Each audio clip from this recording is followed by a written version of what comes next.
Hey, welcome back to the Missouri Sports Network, MissouriSportsNetwork.com. Missouri Sports Network, where everyone has a home field advantage. Brought to you by Great Southern Bank, Chevy dealers of the Ozarks, and the Missouri State Highway Patrol, who remind us to take that 3 seconds and buckle up. It's 3 seconds that could save your life. Be safe, be smart, and be here tomorrow. Going to Nixa, Missouri here, talk a little Lady Eagles basketball with head coach Jennifer Perryman. Coach Perryman, thanks for your time today.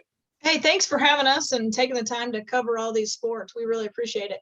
Hey, it's a lot of fun. You guys make it fun, and I've enjoyed it, and always enjoy running into you and all the coaches down there at Nixa. Just a great community, and with the Lady Eagles, 21-8 a year ago, which is kind of standard. You're going to win 20 games every year, but you're in one of the toughest conferences, if not the toughest conference in the state, and you can take that through all sports. I mean, not only women's basketball, but men's basketball, football, baseball, tennis, soccer. But with the Lady Eagles coming out of a 21-8 season, what are you going to have to replace from last year that you lost to graduation? We're going to have to replace a little bit of experience, obviously, because those 5 seniors had a lot of experience. The good thing is the people we have coming back, they were able to get quite a bit of experience too. We're going to have to replace some inside post defense and some rebounding. I think is going to be key. And, I think that's always key when you're going to have one of those magical seasons. You got to have that. And so that's something we're looking for defensively, to make some changes and make some adjustments so we can kind of fill that void. But so far this summer, I think our kids really stepped up and they're able to do things defensively and even in different schemes we're doing that they've never done before, and so they're able to transition. I think we've got a veteran group coming back that's got a pretty good IQ. They're extremely coachable and they want to win, and so they're getting to do those things, like whatever it takes they're going to do, and so they've really adjusted quite quickly over the summer. And so I think we've really made up for some of that. Coach, those seniors that moved on, can you talk a little bit about what they're doing now? And you still have any contact? I know folks, they love hanging around Nixa, coming back to events. And you had, Courtney Frericks was back, just the other night. And, that had to have been exciting. But what are some of those kids that you lost graduation up to now?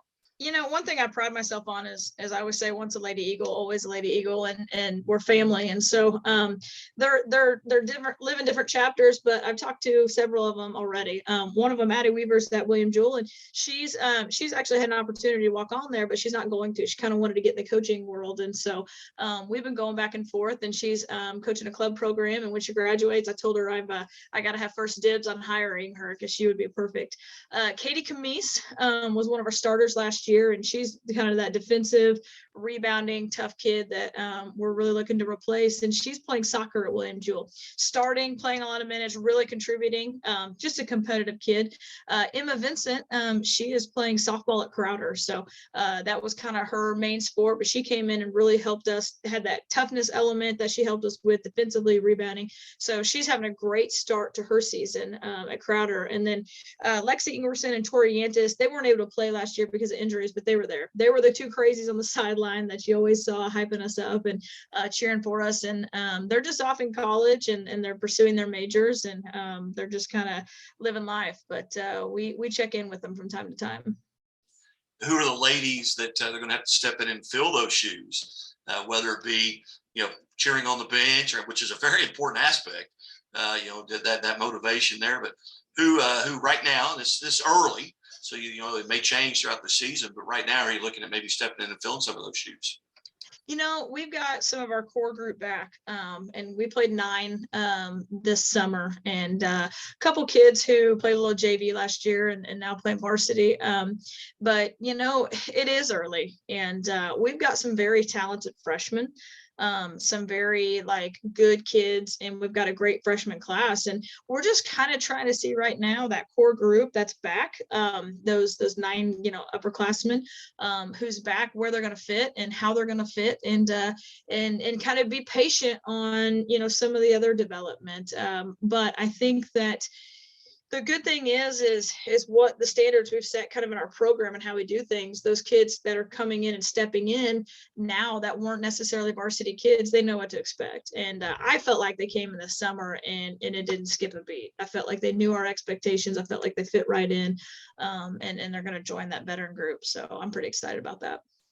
Do you have your schedule set at this point? Are you pretty much locked in? I know you guys started a girls side of the Nixa Invitational Tournament, the NIT. You've obviously got the pink and white tournament, and then the KSA tournament is on your schedule as well. And kind of a little bit about that. Where's that, and who's hosting that? Yeah, our schedule is locked in, and every year I look at it after I get done setting it and wonder what have we done, because it's pretty. I will compare our schedule to about anybody's in the state. It's pretty difficult, it's pretty tough, but that's what we want to do. We want to prepare these kids for. It's not the number of wins in a season, it's what's next and how do you get to that next level. And many of our kids want to go on and play at the next level. So we're going to try to prepare them. But we've got 3 very, very good tournaments. The KSA tournament is actually in Orlando, Florida. And so we're doing some fundraising right now to take care of that. It's an opportunity for our kids to travel during school ball, travel together. We're going to make memories too. It's a competitive tournament. We went a couple of years ago and some of the best games we played all season, but it's going, when you play high school basketball, you don't get Thanksgiving, you don't get Christmas, and you don't get spring break if you're lucky and keep playing. So these kids give up a lot of their time off to play basketball, and they're giving up their summers to play as well. So we kind of schedule this tournament as almost kind of like a break in our season where you can travel. Moms and dads are going and families are going, and we're going to go down there the week before Christmas and kind of celebrate together. So it's a great opportunity. And then we're in the pink and white, which is one of the toughest tournaments in the state. It's one of, it is a competitive, it's a great opportunity for college coaches to go and sit in the same spot for 4 days and watch a lot of basketball. And then we're hosting our own tournament, the NIT, and we've got 8 really good teams. 6 of the 7 teams made it into postseason last year.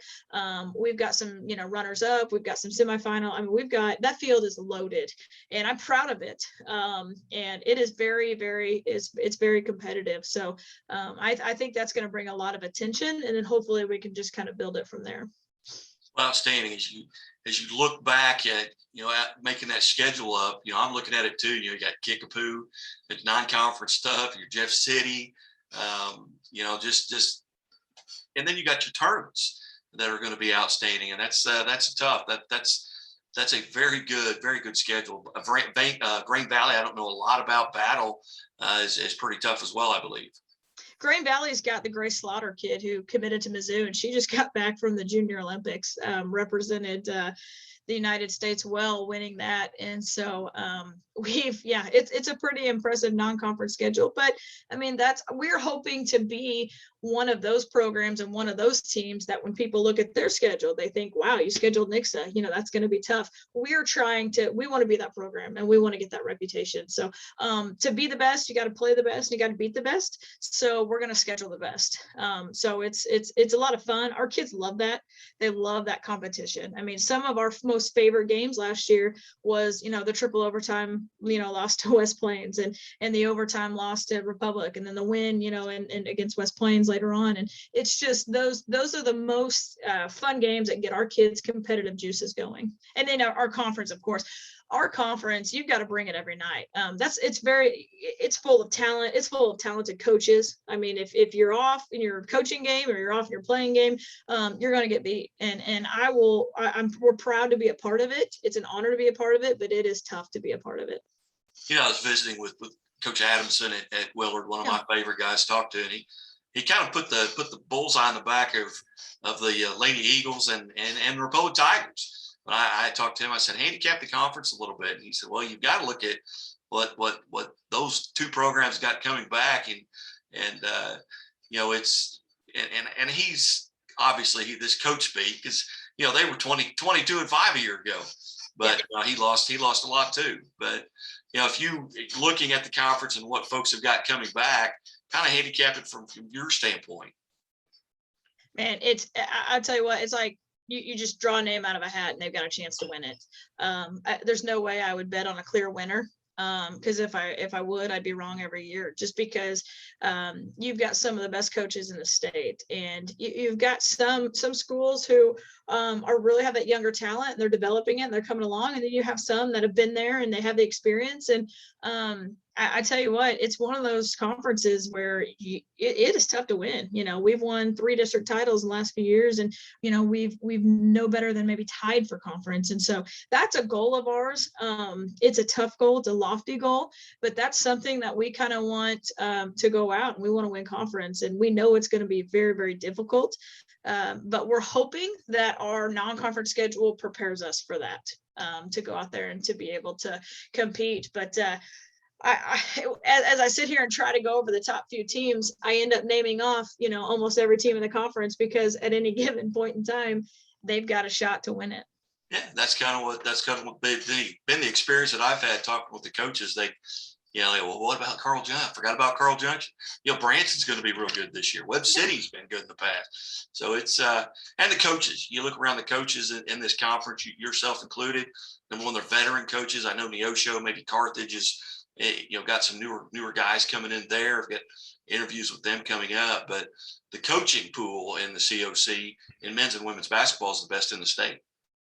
Those are some of the guys that, we look to, we talk to, we trade film, and I bounce ideas off. And I watch a lot of what they do. And I'll tell you this, one thing I've always said I wanted to do, and I'm about ready to ask him, I want to go sit in Chris Flood's practice. Like, I would love to go sit in Chris Flood's practice and see, because I don't think there's anybody I've ever seen in my 18 years of coaching in this area that gets more out of kids, that can develop kids the way he does. And I'm going against him 2 to 3 times a year, every year.